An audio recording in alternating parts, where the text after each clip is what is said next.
Hello, welcome to When the Smoke Clears. I am the Recovery Plug. What's happening, man? I hope you guys are doing great today. I know the day is going pretty good, man. It's a great day, another great day to be alive. You know what I'm saying? If you would, please, you know how I always like to get my videos started always with a moment of silence for all the serenity prayer for the addict who still suffers and for those of us who are still bound down to those struggles that keep us from moving forward in this toxic life that we live in, man. So yeah, if you would please join me in a moment of silence. God, grant me the serenity to accept the things I cannot change, courage to change the things I can, wisdom to know the difference. All right, well, let's get started, man.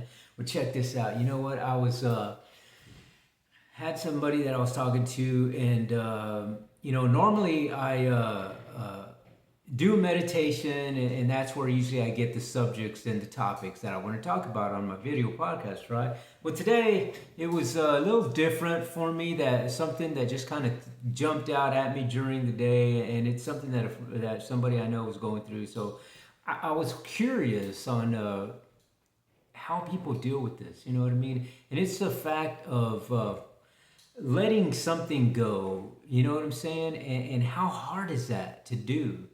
And I always take my topics and kind of derive them back to what I know, you know what I mean, and what I've experienced, and usually that's always going back to the things that I've experienced in my life, and the hard the adversities that I dealt with, right, the suffering, and for many years it was the drug addiction and dealing with the childhood traumatic experiences and the PTSDs, that sort of thing, right?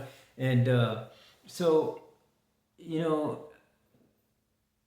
when I was in the world of addiction the last time, I had this relationship, right, that I had with somebody for about 5 years, man. You know what I mean? And then it came to a point where I was gonna have to let that go.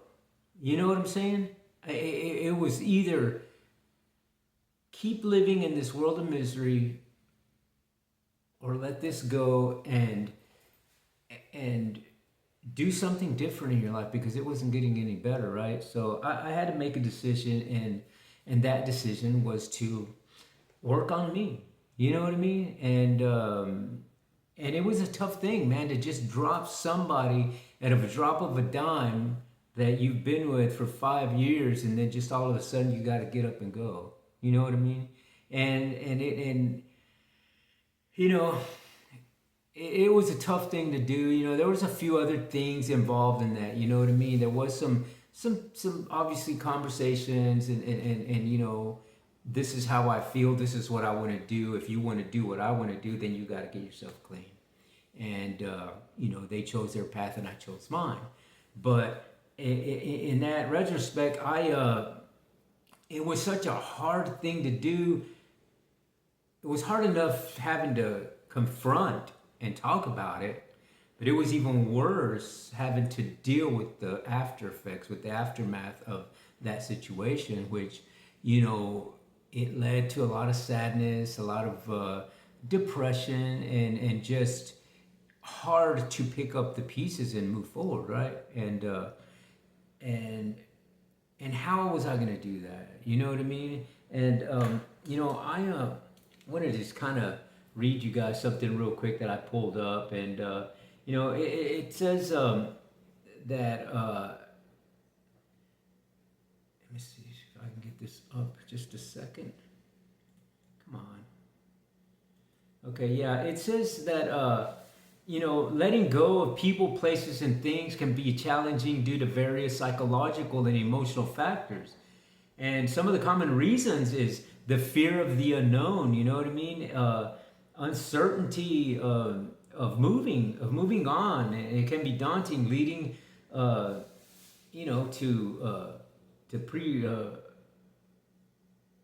doing just things that you're not used to doing, right? And then the emotional attachments, that create, strong emotional attachments, man, they create powerful bonds, connections, and it makes it difficult to break free of that. You know what I mean?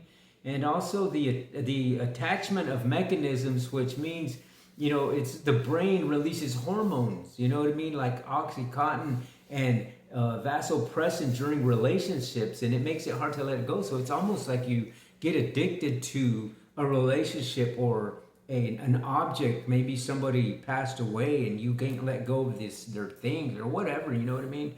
It makes it hard because when you see all these things that belong to somebody that you loved, and that sort of thing, it makes it hard to detach yourself from them, you know what I mean.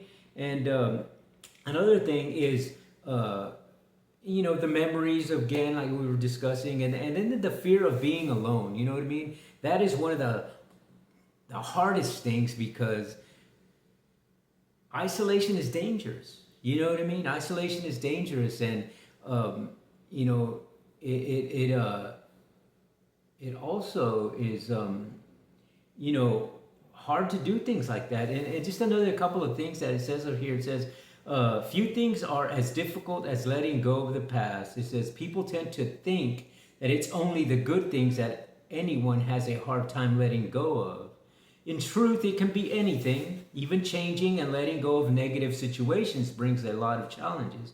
Not only do you need to be willing to face an uncertain future, but you also have to be okay with loving whatever mistakes and responsibilities you had in the face of those bad times.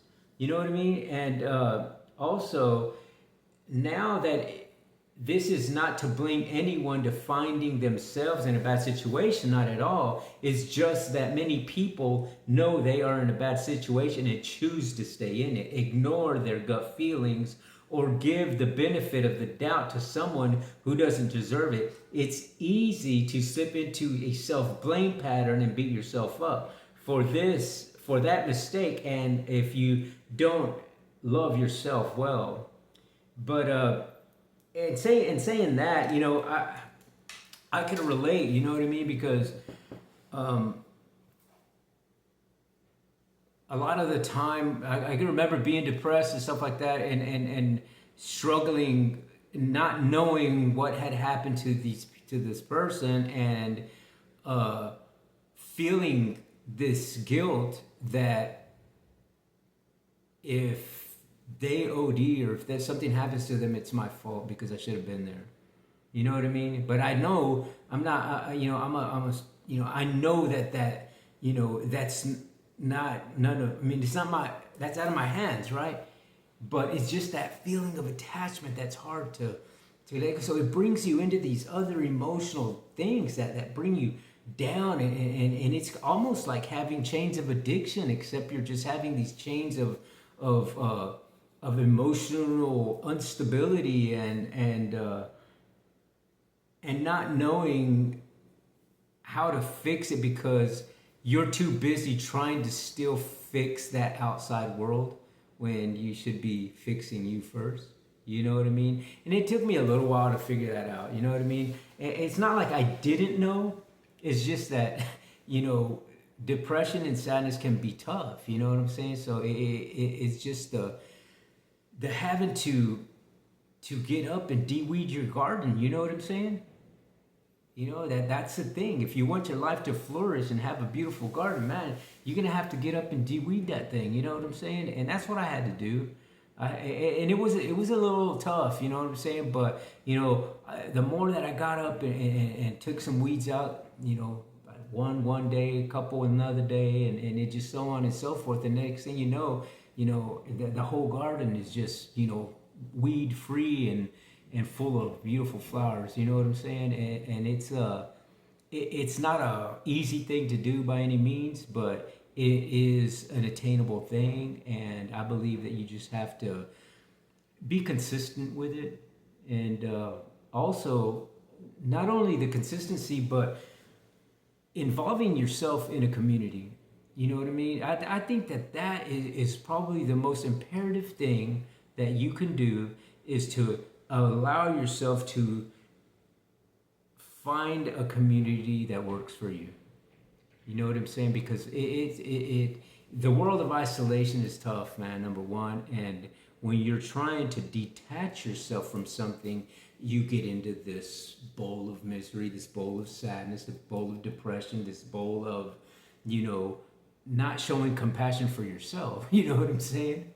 And ultimately, that's what you need to do. You need to open that door of compassion for you, personal, a personal thing, and that's what I had to do. You know what I'm saying? It's just something that I'm talking through experience, and I'm giving you my take on it because this is what I had to do, and it is. I'm just curious because I know this person that I talked to today. It was just like, man, I was listening, but wanting to fix it at the same time. But all I could do was give advice. You know what I mean?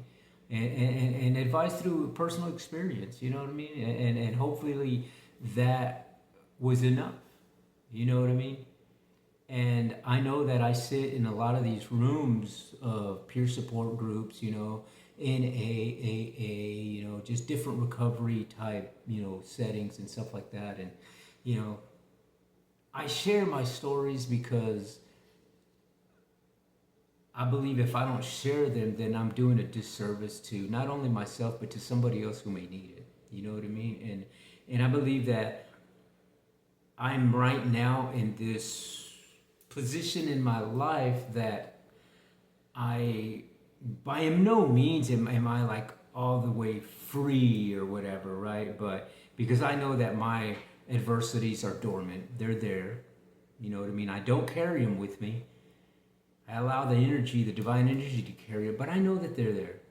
And I know that they can creep up at any time if I allow that to happen. You know what I'm saying? So it's a fine line, you know what I mean? And I because I practice on a daily basis my spirituality and my therapeutic journey, I am able to do that. You know what I mean? I'm able to keep those dormant.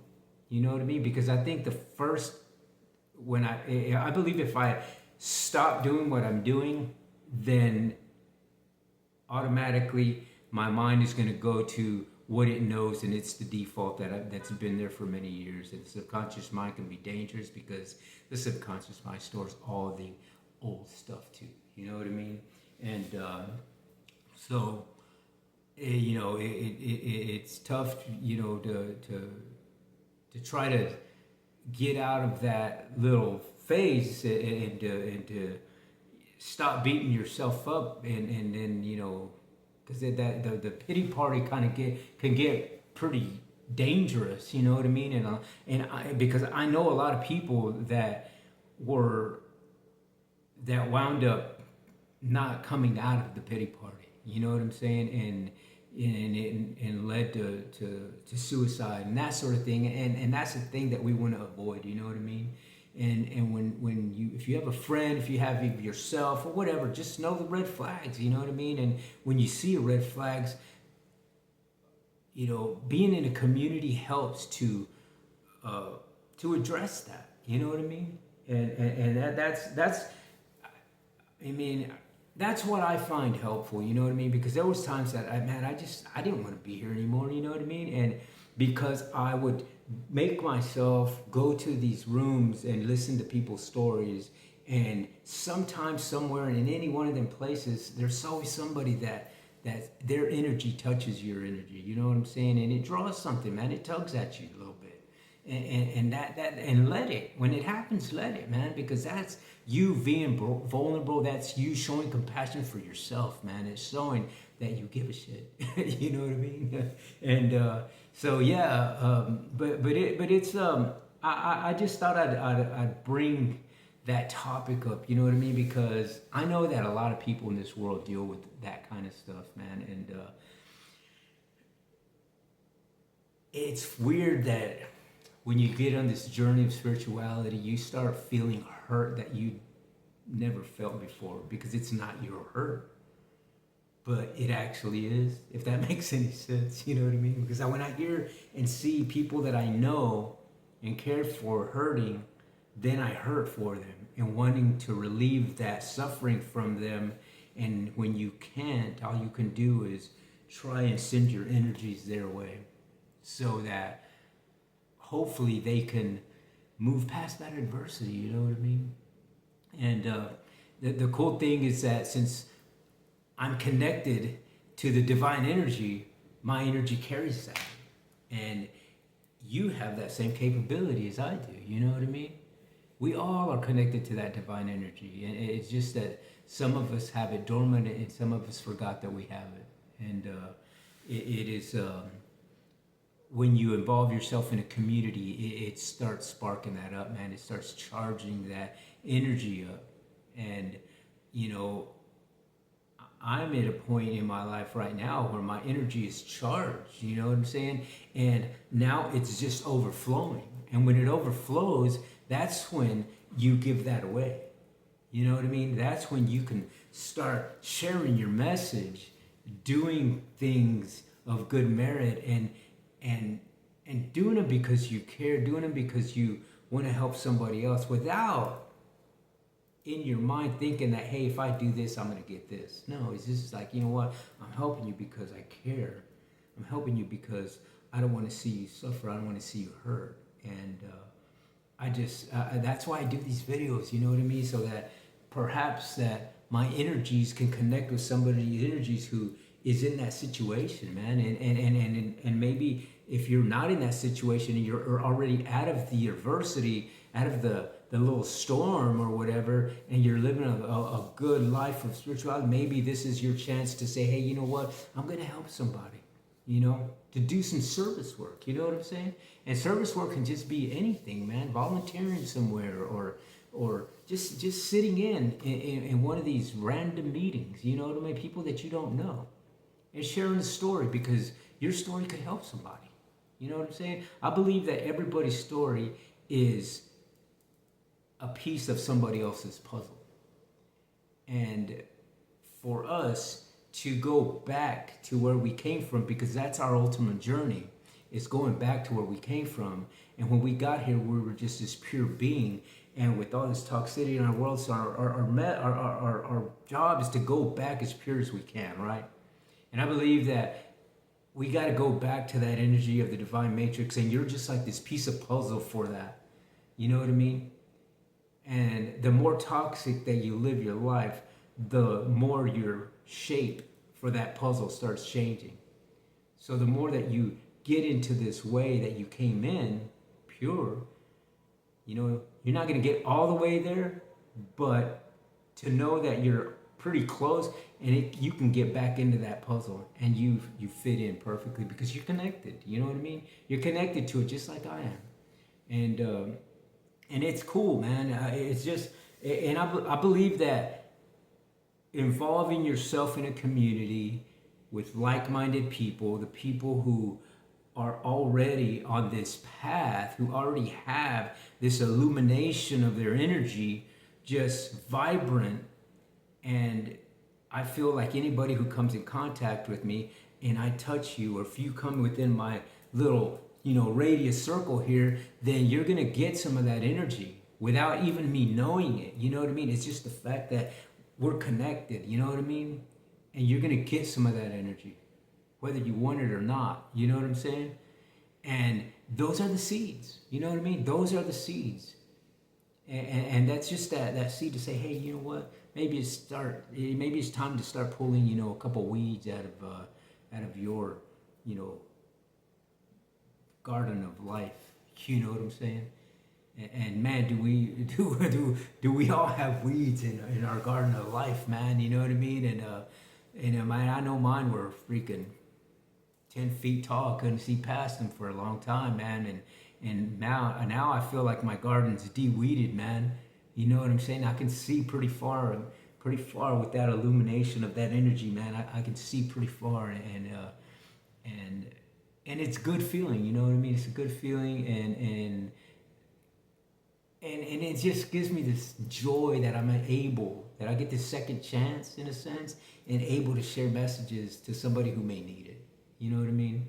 So I just wanted to kind of throw that thing out there today because of the conversation I had this morning. And, you know, you can't save everybody, but you know what? You can plant a seed with everybody.